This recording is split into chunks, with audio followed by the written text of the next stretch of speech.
All right. Welcome, everybody. We should be live, so hopefully you can hear me and see me okay. Thank you all for tuning in. We're going to get things started here momentarily. If you guys have questions, please feel free to drop them in whatever platform you're watching it on. If you're watching it on our website, there should be a chat in the bottom right-hand corner. That's going to come right to my phone for questions. So if you have any questions throughout the workshop, just feel free to drop them in there. If you're watching on YouTube or Twitter or Facebook, whatever, just leave it in the comments and we'll get to those as well. We have a really cool workshop today talking about building apps, software, technology. So if you are a startup or founder and you're building out tech, this is going to be literally the perfect presentation for you. So I have a great partner, Filip Ideamotive, who have built a lot of great technology and apps and software before. So we're thrilled to partner up with them. And if you haven't been to any of our events before, if this is new for you, my name is Michael. I'm the founder of Entre. We're a social network for entrepreneurs in the future of work. And we're really just doing a bunch of events to help entrepreneurs get educated, get connected. And we just got our app out in the app stores here recently. So we're slowly onboarding people. If you guys want to join that and get early access, just go to joinentre.com, our site. I'll leave it at the bottom here. And if you're watching it on our site too, let me see if we can show this here at the bottom so you guys can see. And then if you guys have any questions throughout this, just feel free to drop in the comments, or afterwards, feel free to shoot me an email. It's just michael@joinentre.com. More than happy to help you guys out with anything. And as we kick things off here, I'm going to bring Filip up in a second. I wanted to share really quickly. Hey, Paul. Thanks for coming on. Yeah, so we got some people. All right. Yeah, whatever platform you're watching on, just drop comments and they're going to come right through our channel. So I wanted to talk really quickly about what we've done to build out, like as we've been building our app, and what things I would do differently at the beginning. So as we've developed this over the last couple of years, the biggest things that I've learned and if I were to go back and do things again, I would definitely 100% spend more time on the UX, UI, and the design, and understanding the functionality of the app itself and how I want the screens to really work with each other. There's so much in-depth, complex integrations and how the screens work together that you don't understand until you start building and putting it out in the hands of people. So that's huge. And then finding the right people to do it is also massive. And making sure that you have people who have really built out the apps before to production, all of that. If you can find co-founders, great. I know Filip is going to get into some of this stuff too, but it's extremely important to get to an MVP or some type of prototype, and with the basic features that you want in your software app as fast as possible. And there's a lot of different ways to do that. Filip's going to get into a bunch. He's going to talk a lot about different strategies and everything too. And let's see, Filip, you there? Hey, how there? Hi, Mike. How you doing?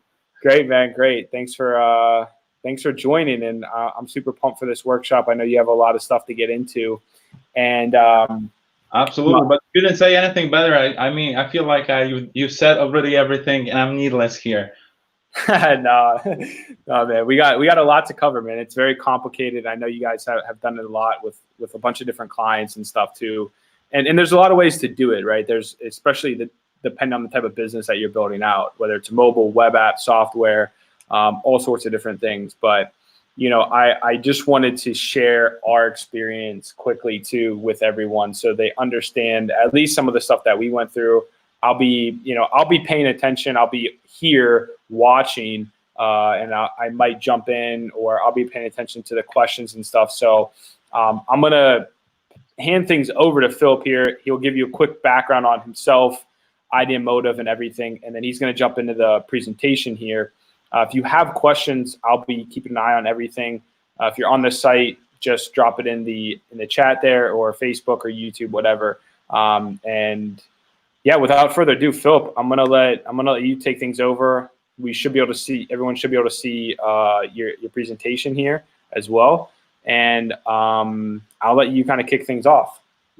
Yeah, sure, absolutely. So as you said, everything is different, but there are some rules that work that are kind of universal, and I hope I will find some here and I share with you so it works for you. Unfortunately, my remote doesn't work, so I have to do everything manually. I hope it's not gonna screw it up, but let's get to it. So how to build an app with no technical team and millions in your pocket. So you have an idea, but you don't know where to start, or you have an idea, but you're not a tech person, and or you are a tech person, but your business, you have no business experience, or you have an idea, but you have no idea how to evaluate it, or you're worrying if people are actually gonna spend money on your product, or you're worrying that you have no money to start with. Or you're just afraid of what people will think of you if the app turns out to be a failure. So just let me know. Maybe there's something I didn't think of. Just let me know in the comment section now what actually holds you back, and what actually is a reason for you that you don't have a successful app yet, but you would like to. So hi, this is Filip. And since I was 14, I've been making money online. I've had 4 different registered businesses and many more projects. When I was in college for computer science, the Facebook IPO started dreaming heads of all of the students that we all just need one idea, one app that will make us billionaires, and it will change our life. And I've created many apps myself, met hundreds of startup owners around the globe, and read dozens of books on startups. And it all turned out to be not that easy. So today I represent Ideamotive, where we build software for startups. And last year, we consulted hundreds of apps and developed dozens or so. The startups as founders, as you said, are very different. Some are rich, some are nomads, some are IT people, some are poets. Some founders are passionate and some others are consistent. But most importantly, some are successful and some aren't. And today, with the combined knowledge and experience of the last 6 years of Ideamotive development of apps for startups, we present this very short workshop that hopefully will let you build your first or another successful app, or make you decide this is not a game for you. So let's get started.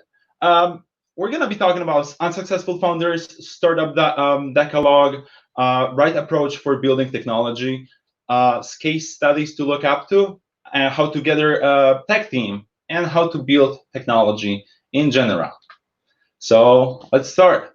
And no jokes, some founders are as bizarre as this picture from South Park, where they decided to collect underpants in the first phase, expecting profit in the third phase, but before they figure what will happen in phase 2, they just focus on collecting underpants. And I promise you, it's not so funny after you hear hundreds of business ideas every year. But let's get back to actual real cases.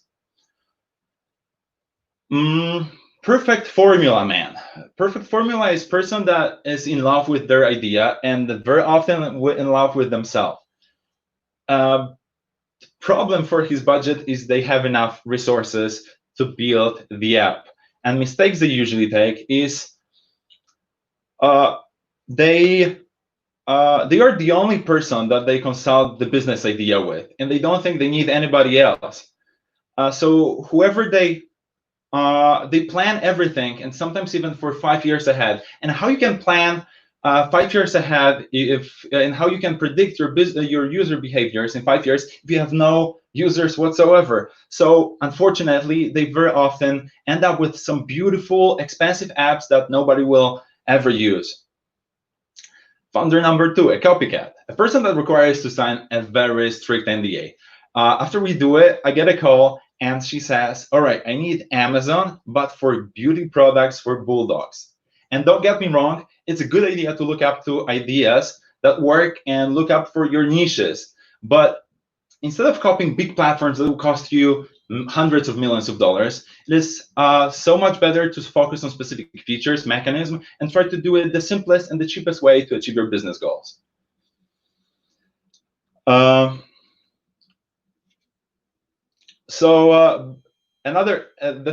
third founder is better perfect than done. See, I don't even know how to say it right. Some teams spend months on getting the perfect product, but how do they even know they're making progress? They're making it better if the end users aren't involved in the process. Then Google or Facebook releases something similar, and they have to give up on the product after working 5 years on it, because their fan base consists of their family only. So the only way to progress, remember, is to test it with the actual users. And it actually comes very often from perfectionism and over-focus on details. And so another real story, a girl calls me, and in the third sentence, to explain what her business is all about, she says, and I need a big green button here, you know? And how do you even know that a big green button is any better than a small red button if you didn't test it before on at least 100 people? And the last one here, all right, this can be a little bit counterintuitive for some. Starting this project, you believe it's going to be something big, at least at some point. Maybe it's going to be worth even millions. And to get there is going to be a long journey. So whoever you started with, it's going to be like marriage. But the worst is going to be like marriage without makeup sex. So giving 50% of your company to some random programmer sounds as bizarre to me as giving it away to taxi driver just because you don't have a driving license. And on top of that, most of the people who are willing to work for free, and this is what having shares for idea is, aren't great specialists. And don't get me wrong here again, if you do have a business partner who you want to share your company with, and on top of that, you have complementary skills, it's great. But if you don't, it's all right too. It's good to find a company advisor, someone who can help with technology problems and technology skills, or checking just on the quality of the deliverables you get. So you can give that person 3 to 5% of your business. That's all right. Just find better ways to pay for development than giving away half of your company to a random person. So during these years, Hey, Philip. Yeah. I want to pause there real quick. I want to see if anyone has any questions on kind of these 4 kind of types of founders that you laid out, because I think it's important too that people understand, you know, what you guys have seen hasn't worked, you know, as companies have built out tech. If people have questions, now's a great time. I also wanted to throw out too, and I forgot to mention this at the beginning, we're going to be giving out, if people stay till the end, they're going to be getting, I think Philip's going to be kind enough to give at least the first 5 people a credit for Ideamotive services. So if you want to mention that real quick, and people will get that at the end if they stay for the whole thing too. Yeah, that's true. That's right. So I'm super happy to answer all of the questions even now. At the end of the presentation, we obviously are going to have some time for Q&A. But if you have something in your mind right now, I'd be happy to answer as well. Yeah, it looks like we're good. So yeah, keep going, and it looks like people are going to save it for the end. Sure. So during this years, we found the simplest formula for success in startup. Unsuccessful founders have the "I know the solution" attitude. And they build something that, at the end of the day, nobody will ever use. While successful founders have the "I will find the solution" attitude, and they follow the build, test, improve, and repeat.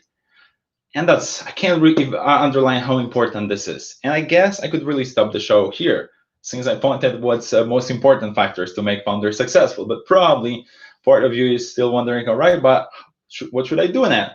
So let's talk about good practices and great examples. First, 10 important things that everybody knows, but everybody seems to forget when they kick off. First, find one problem and focus on solving it. Simple as that.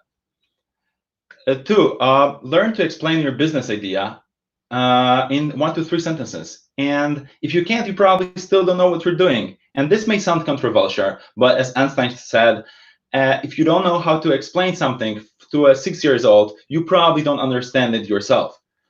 And it applies to business too. Third, fill in the business model canvas. It's a simple exercise. It's going to take you 2 hours, but it's going to teach you plenty about your own idea. Talk and research. Talk to as many people as possible and ask for honest feedback. Don't be afraid of criticism, since criticism here is something very good. Check on competition, both direct as indirect, to make sure the solution is worth it. For Uber, the competition isn't only Lyft. It's also taxis, carpools, private cars, friends giving a lift, or even walking or biking. Learn as much as possible about the target audience, and again, talk to them. How to create. First, very important rule everybody seems to forget. Don't fall in love with your solution. Fall in love with the people you're solving the problem for. And if you think your idea is brilliant, flawless, it's going to be hard for you to adapt to what you find out on the market to be true. Seek failure. There's always a chance your idea isn't what market is actually wanting. Then it's worth to find out on the first date rather than after 10 years of marriage.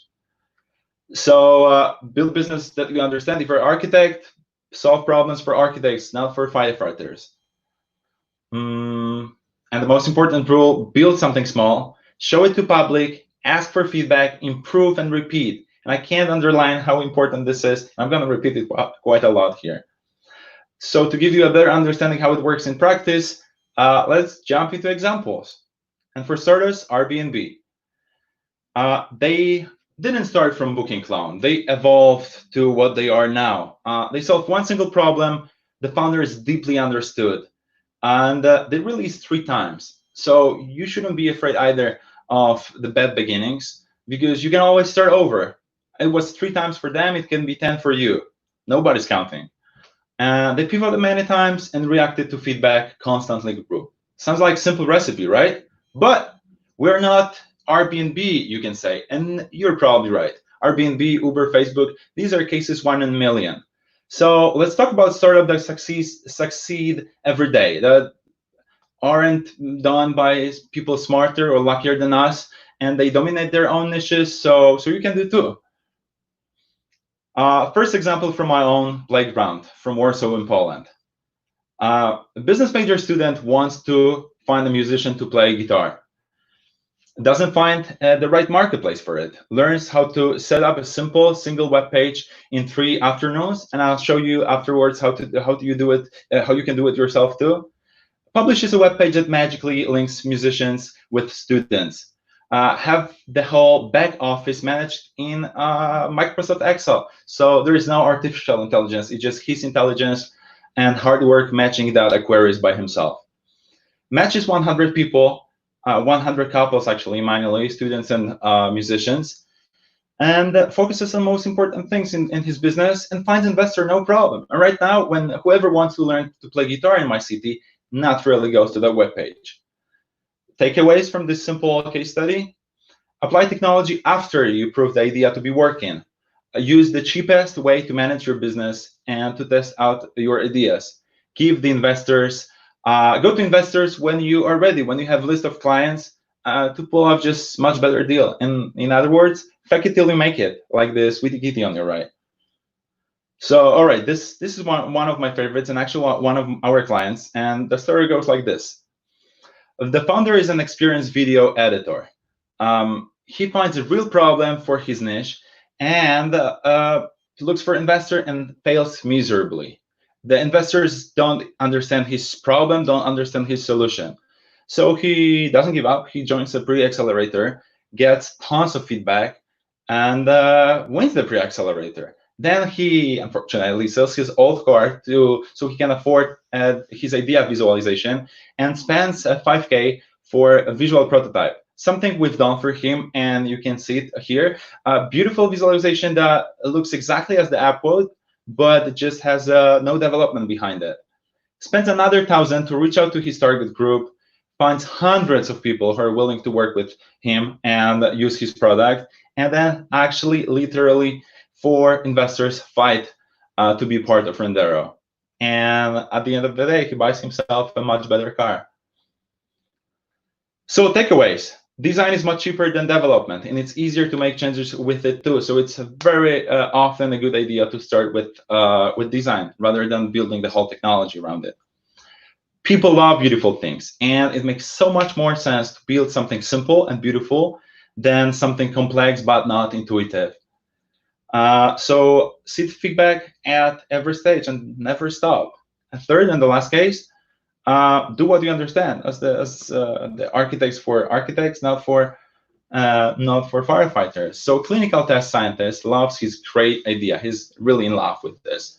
Wants to spend his lifetime savings on a job board app. Ideamotive strongly advises against because he doesn't really know much about it. We finally convinced him to spend only 10% of budget on tests, and he very quickly realizes that he has no idea about recruitment services, business management, or target group. So he gives up on the project and invests his savings into a clinical test lab. So maybe he doesn't have a fancy startup, but he definitely has a fancy lab, and he really is grateful to us for life because he used his money wisely. A quick takeaways: solve problem that you understand and you can relate to. Fail fast. If there is something that can go wrong, force it to go wrong so you can learn from it as quick as possible.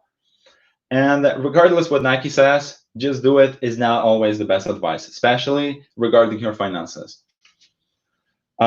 Simply, and again, successful founders are those who follow these simple rules and understand, believe in them, and they build, test, improve, and repeat as many times as it takes. And okay, some of you are probably asking, all right, so how do I build it? How do I do the first part? How do I build it? And there is 5 ways you can do it. You can start development or design by yourself, and let's go quickly through them. Technical founders. It's only a good idea if you want to split the company with that person. But remember, most likely at some point you will have to find and hire new different tech people, because tech people are very specialized and won't solve you all of the problems. So it's good because it helps with your technical problems, but it can eat huge percentage of your shares. So make sure it's worth it. Freelancer. It's a good idea if you can trust that person and if you know how to check their skills and quality of of things that they deliver. And it's a very cost-efficient, or most cost-efficient, or almost most cost-efficient solution, but it's difficult to manage them, especially if you have no technical skills or experience. Agency. Very often, almost always, the best agencies are also those very expensive. So choose agencies you can trust, and they have great testimonials. You can ask people you trust for recommendation. Choose agencies that are fully dedicated teams with startups experience, because you don't want to end up as a too small client for a company that focuses on enterprise business only. So pros: all-round services and high quality, but cons: they're expensive, and some of them are really expensive. So make sure, in many cases, founders can't afford bad quality, so it's a good idea for them, but just make sure you have enough resources before starting. And that might be a little surprising, but most of the things that you need at the very beginning aren't rocket science and don't require knowledge of rocket science. And if you're motivated enough, there's plenty of things you can do yourself. Online store, use Shopify. Landing page, Insta page, it's extremely easy to do that. Blog or CMS, use WordPress. You want to model your business? ClickUp, highly recommended. Schedule a meeting, super easy, Calendly. Brainstorm your ideas, Miro. Manage your data, everybody knows about it, Google spreadsheet. And if there is something not on the list, just go to Product Hunt or G2 and there's huge chances you will find that. So I use all of them, and very often you can do too. So remember, it limits doing everything by yourself, limits obviously your results to your time and skills, but sometimes it's just the best idea because you also have spent zero money. So let's sum up quickly what we've learned today, what we've gone through. What makes startups founders unsuccessful? 10 things that everybody seems to forget as they kick off. What makes apps and founders successful? To build, test, improve, and repeat. And how to build. So hopefully you learn how to build apps with no technical founders. And you want to learn more? You want additional sources? That's great. And if there is one book I can recommend if you're starting your journey, it's The Lean Startup by Eric Rice, an amazing piece, highly recommended. Highly recommend you to read it. But if you don't feel like going through 250 pages, read our article. I'm gonna post it in the link in the chat, and it's gonna be in follow-up email if you're interested. Especially, it's like a sum up of everything in the Lean Startup method, just with the focus of building apps and marketplaces specifically. Focus especially on chapter 5 that talks about MVP. Very short and very informative. So remember, guys, ask questions, talk to as many people as possible, and ask questions. So here's the opportunity to do so. I'd be super happy to answer all of your questions. So go ahead. Yeah, that was awesome, Filip. Thank you. I think it's amazing, but everything that you covered is spot on. The one thing too about failing fast and getting figuring out how to like build something. Now there's a lot of like no code tools. There's easy ways to set up like a simple website very quickly, very fast as well. I recommend a lot of people do that. We've done a lot of stuff on some no code platforms and stuff that you can build a quick prototype very easily with as well. I think those are big. We have a question here from Nathan on YouTube. How do you convince a techie to work for 3 to 5% equity? So I'm sure you get this a lot. I'm sure a lot of people probably want you guys to just do your software or app development for just equity. So what do you say to these people? What do you recommend people do? I mean, I can speak to this a little bit as well. It's finding a technical co-founder is one of the hardest things to do ever as an entrepreneur. So if you can find somebody to work just for equity, definitely, and they're legit, definitely, do that, as fast as you can. More cases than not, I know you mentioned freelancers. I know you mentioned agencies.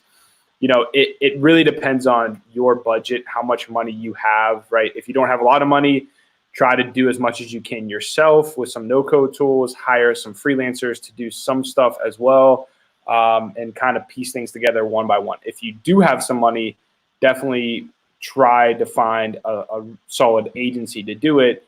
Overseas agencies are obviously, you're going to get way more bang for your buck with like Filip and his team versus if you go with a US-based agency, yeah, you might be in the same city as them or whatever, but you're probably going to spend 3 to 5 times as much money. So sure, let me try to answer this question because that's one of the most crucial things for teams. And we worked with startups almost exclusively. So we saw very successful startups and those who just argued and it didn't work out. And what we see most toxic for startups, it's not market, it's not apps, it's people that don't get well with each other, and they just argue. They aren't good fit. So I think the biggest danger here starting a startup is finding wrong people. So I would say these. Don't get me wrong, you're not gonna get a co-founder that you give 3 or 5%. I was talking more about a technical advisor, someone you can call from time to time and be like, hey, can you double check if this guy I'm talking with as a trustworthy guy, or this girl is a good person to work with? I would avoid just meeting someone and after a week be like, all right, let's split the company 50-50. because you know something I don't know, because it's a very cheap sell of your ideas, maybe millions of dollars in the future. Yeah, no, I totally agree with that. I think it's something that one thing that have learned over the last few years, you really want to make sure and actually just work with people until you have anything super formal, give any equity out, like, because people might talk a good game, whatever, but until you actually work with them for several months, you're not really going to know if it's a good fit. So when you get into a situation, especially if you're doing, I would never do 50-50 with anyone. Someone should always be 51%. At least, because if you do 50-50, you could get into a situation where you're just in a total stalemate, and then the company doesn't go anywhere. So I would always try to get at least 51 or vice versa, or whatever, and make sure someone's putting in a little bit more money or something. But definitely, I think that's spot on with what you said, especially with the advisor. Like, we have a tech advisor. He's helped us tremendously. I run any developer. I'm like, hey, talk to this guy. He'll vet them and flush it out if they're legit or not. And we have another question here, which ties into that. How do you know an app developer is legit, right? Like, how do you know that they've done this before? And I can answer it from my perspective, which is I've hired a lot of freelancers. I've worked with agencies. We have a CTO now and whatever. So I've experienced a lot of different things. The biggest thing is find people who they have a portfolio. You can check out their GitHub. They have products that they've shipped. They haven't just worked on teams where they've built apps. They've actually built them themselves, right? That's another big thing, is a lot of people will put this crazy portfolio of all these great apps, but they were like a part of the team that built that. So they didn't really even build that much of it. So I'll let Philip, I'll let you answer it as well. Sure. This is a very tough question, because you never know, starting with, as I said at the beginning, people are the most important factor in startups, always. And at the very beginning, it's really hard to check if someone is doing the job right, and it's worth trusting. So it's really hard to answer this easily, but I would go for having a mentor, technical mentor or advisor, as guys from Entre have, helps this process largely, because if you have no technical experience, you will need someone you trust. So if you really don't have anyone you can trust, you should be just trying and working on some very simple things, and don't start from promising like 20-30% for doing something for a month or two. Keep on paying at the beginning and see, all right, we've done some tests, it worked out. We've done this MVP at the beginning and it worked out. Oh, this is person I want to work with. We've done something simple and we can try it out.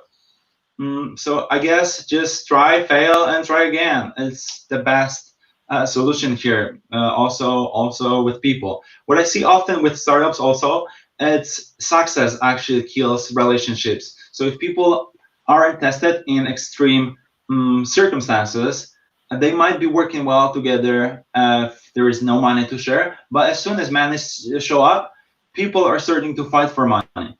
So that's another reason that you don't know people before working with them for a really longer period of time, and you shouldn't be promising too much to people you don't know too well. Yeah, no doubt. I think that's spot on. If people have any other questions, now is the time to ask them. We have a few. I know we have a little bit of time left here. It's a good, the other point too with the advisors and having some people that you can trust. It's hard to even get those though too, right? Because how do you know if you don't have a technical background? How do you know that you can even, like, if you're looking for a technical advisor, right? How do you even know what to look for in that person then either, right? So everything that I look at, I really look for people that can prove they have industry expertise, right? Whether it's the advisor, the developer, the agency, whatever. I want to know who have they worked with, what products have they shipped, and are those products successful, right? And if the answer is yes to those, and I can clearly see their products in, that are live and that are out there, and they're looking great, and they work fantastic, then that kind of seals the deal, right? But if I come across people who they talk a good game, but then when I'm like, well, can you send me some of your apps or your portfolio? And then I check those out, and they're not like cutting edge apps or like modern apps. They're very generic or old school. Then that tells me a lot about the company too, and what kind of work that they've done. So let me follow up on this real quick one more time, because I think I didn't underline it strongly enough here, and it's crucial. How do you even know you need a tech person? Because very often people start doing business from looking for a technical person. But how do you even know, what's your evidence that you need an app? Because very often people just want, I want this app, and they're like the guy from the presentation, that perfect formula man, that thinks that he already has an idea, everything structured, but he has no evidence from the market that this is what people need. And the first tests you can do yourself. You can do simple web page that gets first 1,000 people, and once you get feedback from them, you have a line people waiting for you to release the app. Then you're like, okay, that's exactly what I need, because that's what people are asking for. And if you do it the other way, you will just get plenty of frustration, because you get to people with basically no requirement, because you still don't know what to do, and that's just not the good approach to do it.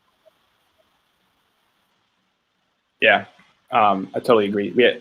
The same person kind of has to follow up here. How do you check products on GitHub? GitHub's mostly for developers, so if you're not a developer, it's going to be probably difficult to use, because you might not be able to download and go through the code or understand it. That's where having a technical advisor to say, hey, check out this person's GitHub, and check out their code that they have up on here. If you are a technical person, then obviously GitHub. Some people's products or projects on GitHub are public, but a lot of times they're private, so you can't even really access them. And that's where you would just say, send me your website, send me your portfolio, send me links to apps that are live in the App Store. That's usually what I like to do. And then I just go in the app stores and I download the apps and check them out and see how they look and function. And I'm like, okay, this is either legit or not legit. And, if you've played around with enough apps, or if you've done enough research in your market and stuff, you'll know what's legit and what's not. I mean, everyone knows now, they download enough apps as users, what apps look good and what apps don't.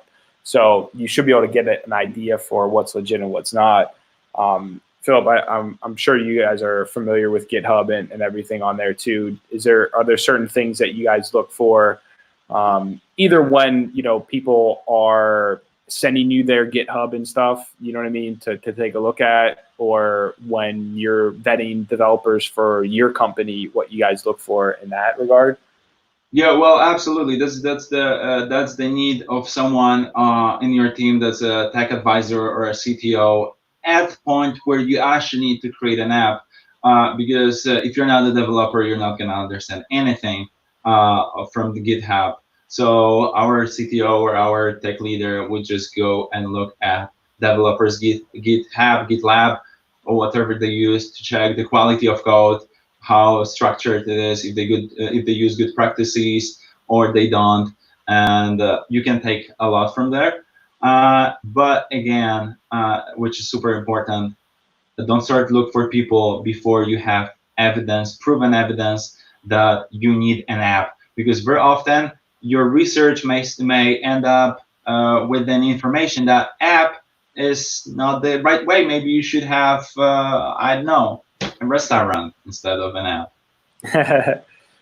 Yeah, I mean, apps are tough. You know, it's a difficult game. I recommend most people, like, if I were to go back and do it, I would have just done a web app for sure.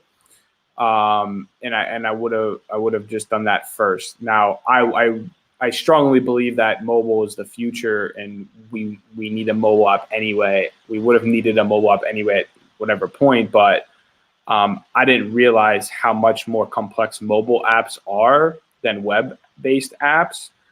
So you can get to your product so much faster if you just focus on web. Totally depends on your business, obviously, but if you can do it web, prove out the concept, and then later build out the mobile, it's going to save you so much time and money. Yeah, absolutely. Yeah, like as always, I always agree with you lately. But that's absolutely true. Good web apps are looking really good on mobiles as well. So I wouldn't probably almost ever recommend starting from an actual mobile app. That's usually you should start from having a design, then an MVP, or even some tasks before, and then design MVP. Sure.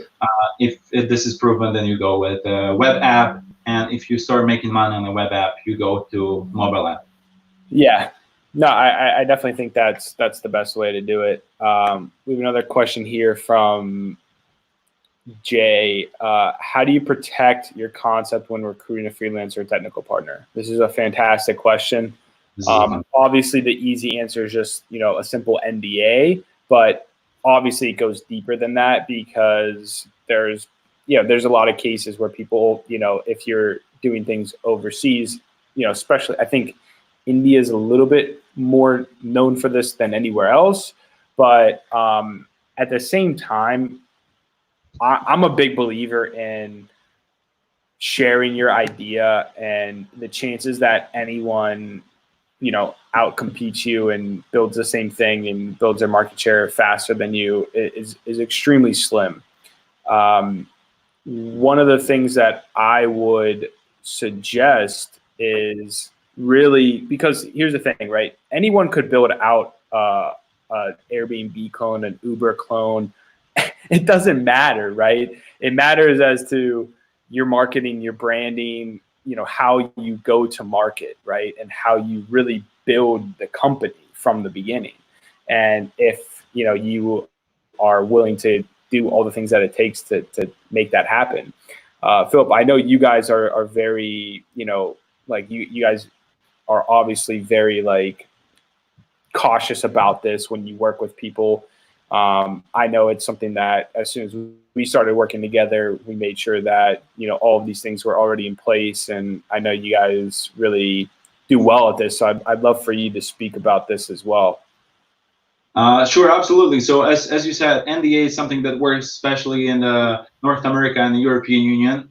I know there is some problems in the other countries, but here the most important thing is the idea, and it's really counterintuitive at the beginning. The idea itself is worth absolutely $0, and what's worth is you having this idea, you being passionate about it, and your team, your vision of how you're going to deal with this business. Because really nobody steals. Those tech people have no idea about business, and business people very often don't have no idea about tech stuff.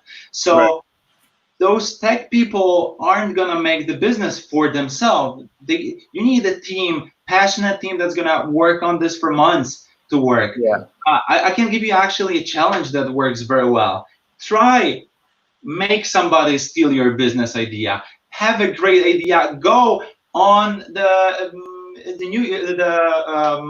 I don't know, Central Park and start shouting to everybody, "This is my idea." Make one person to steal it. I promise you, you're not gonna make it. Nobody wants to steal your idea, and because they're not gonna succeed with it. It's only you, the inventor of this idea, to make it work. Yeah. I love that. And I think too, Jay, getting to your question, like you're going to more worry about freelancers as well than a technical partner, especially if someone has equity, they have a fiduciary obligation to your company. And then an agency, they've worked with so many clients and they have a reputation and all of that. So there's no way that they would do that, as a reputable company themselves.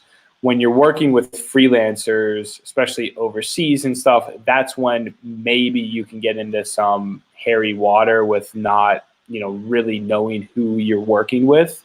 That's why agencies, there's definitely a lower risk, right? That's why it costs a little bit more too.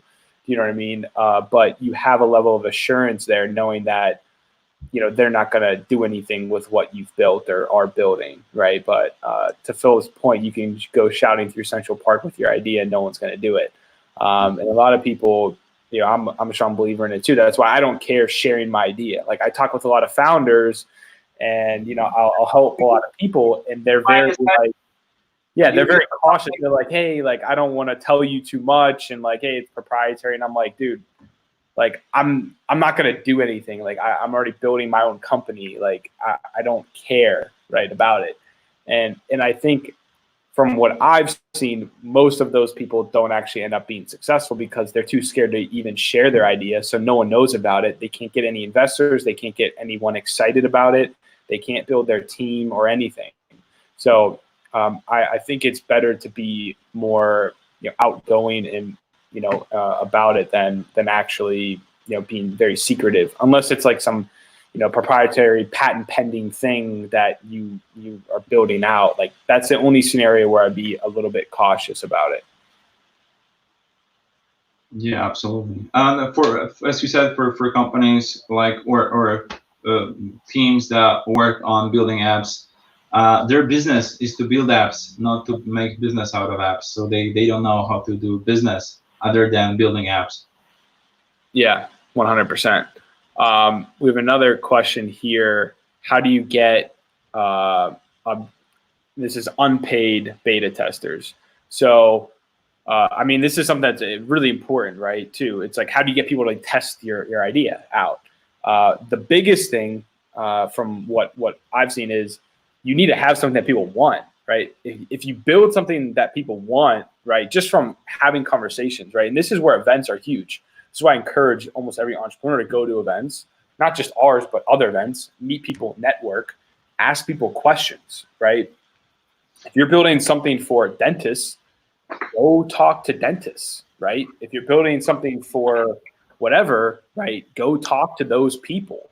Go ask them questions, figure out their pain points, figure out their problems, right? And if you're like, hey, I'm building this, would that be interesting to you? And they're like, yeah, that'd be awesome. Like, can I test that? Or would you like to test it out, right? Or would you like to pre-order it or get on the wait list? And if you're not, if you're getting people signing up left and right for that, you're onto something.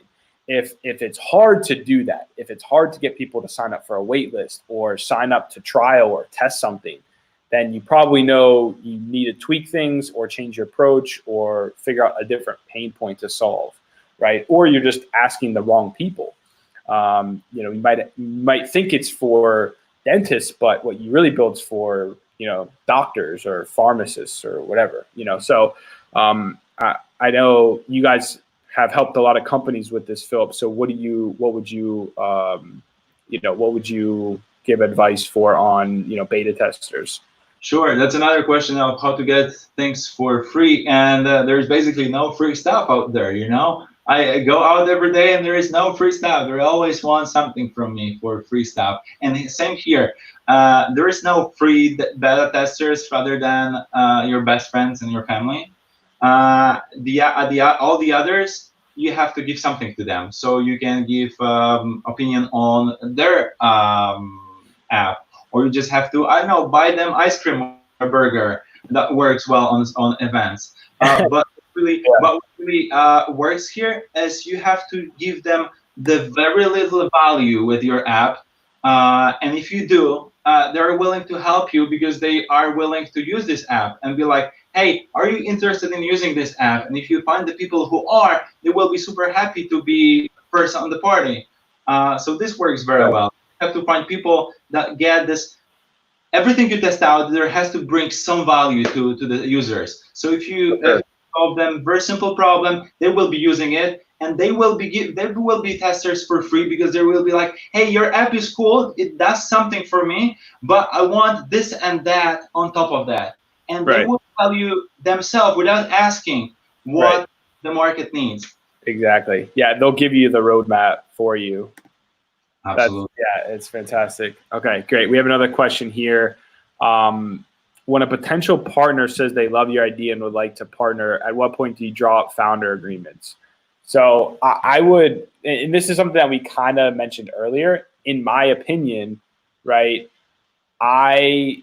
Knowing what I know now and working with a lot of people, I wouldn't draft up founder agreements or anything. I would make them sign an NDA, whatever, once they start actually working. But I would, if you're the founder, right, and you already have built something or have things rolling, I would start just working with that person for at least a couple months, right? Because once you actually start working with them on a day-to-day basis, you're going to know within the next couple of months whether this is someone that you're going to be able to work with for the next 5 to 10 years. It's a very difficult thing. And I know Phil brought this up earlier. It's all like marriage and a relationship, right? You really need to understand that it's a good fit, right? And you're not going to know that until you start working with someone for at least a couple months. So personally, I would wait at least probably 60, 90 days minimum, working with them day to day and getting an idea if they're a good fit. If you know the person for a long time and you know they're trustworthy, you know their work ethic, and you know it's going to be pretty good, draft them up, good to go, and make things official. Phil, what do you usually recommend for this? Sure. So there are two types of teams that come to us: just founder and the person who's gonna look for a team in the future, or teams that already got excited. And the other one, it's very dangerous too, because they are excited the very first day. So they be like, oh, so 33% each. But after 2 months, one person had to go back to his regular job, and another person worked 16 hours on this. So those 33 hours aren't a good split for them. So what works better than a standard founder agreement is go to your lawyer, invest this little money. I know it's not little, but it's worth it, and create a vesting founder agreements. And founding agreements, when all of the founders have their milestones to reach, and be like, okay, if you do this, that, you have first 5%. If you get to this and that point, and this might work well for some teams, because I know there's many people out there who are like, oh, I'm not gonna work if I don't get a founder agreement. So vesting can be something that helps you out, and I've seen some teams that work very well with this. Yeah, I think that's spot on as well. All right, well, thank you guys for all the questions. We have about 7 minutes here until 5. So if there's anything else that you guys, any other questions, now is definitely the time to ask them. Philip, why don't you, while we're waiting for any final questions to come in, why don't you maybe share a little bit how people can reach you? I have the link here at the bottom going again at the bottom, ideamotive.co/hire-team. That's going to give people a link to book a call with you. If you want to talk about, the credit that some people can get, or some of the other stuff that you guys are doing, while we see if there's any other final questions. All right. So why don't you share my presentation again real quick? Yep. Oh, here we go. All right. So as I said, I represent Ideamotive, place where we build software for startups. And it doesn't have to be us building our software. We just have 6 years experience doing this for startups exclusively. And we can just have a nice conversation where we can talk about common grounds when we can help each other. And that's one of the things, I spoiled it. That's one of the things I strongly encourage you to do here, is talk to people and talk to as many people as possible. And also, why not talk to me?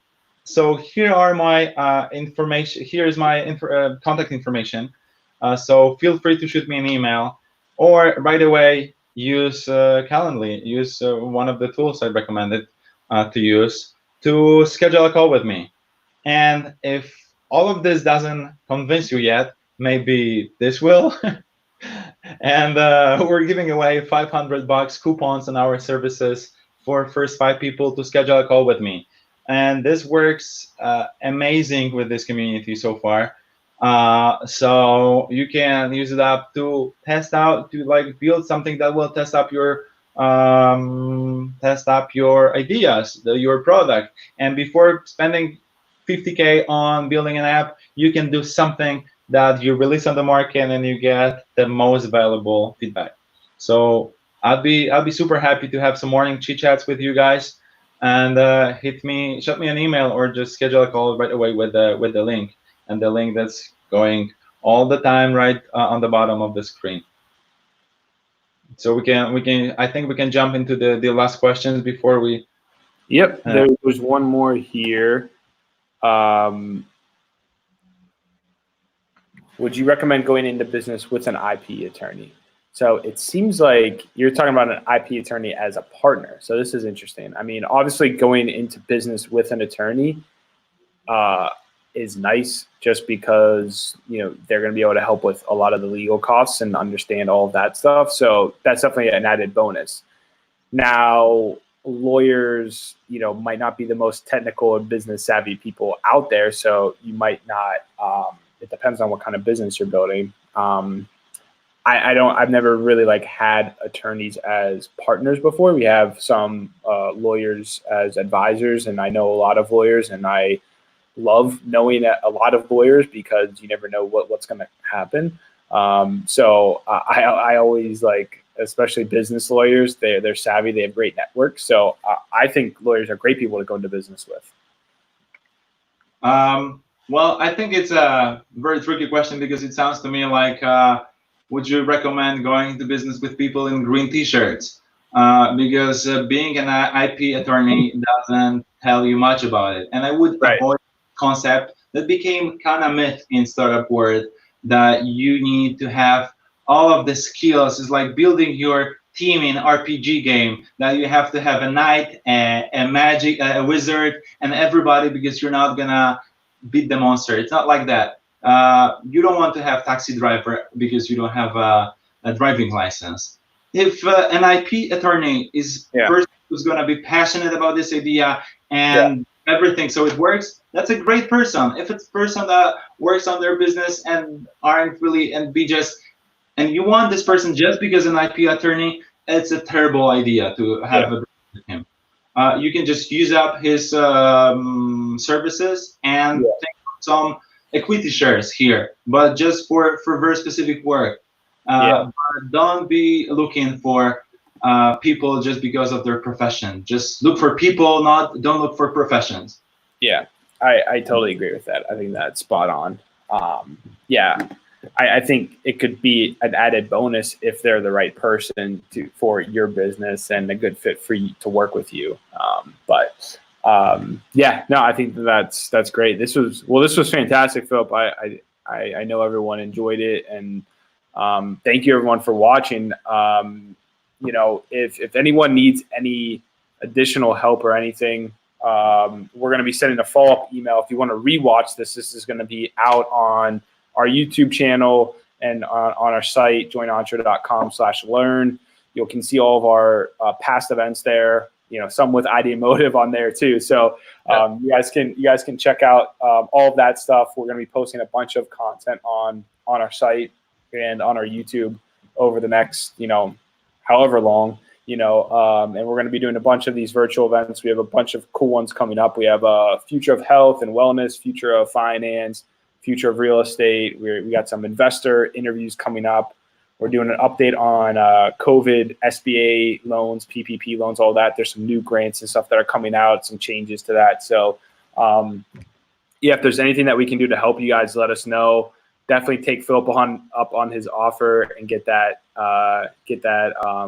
credit to build out whatever you're building. And I know they'll take care of you, and it's one of the reasons why we want to work with them. And They've been a great partner for us. So Philip, thank you so much. Thank you for having me.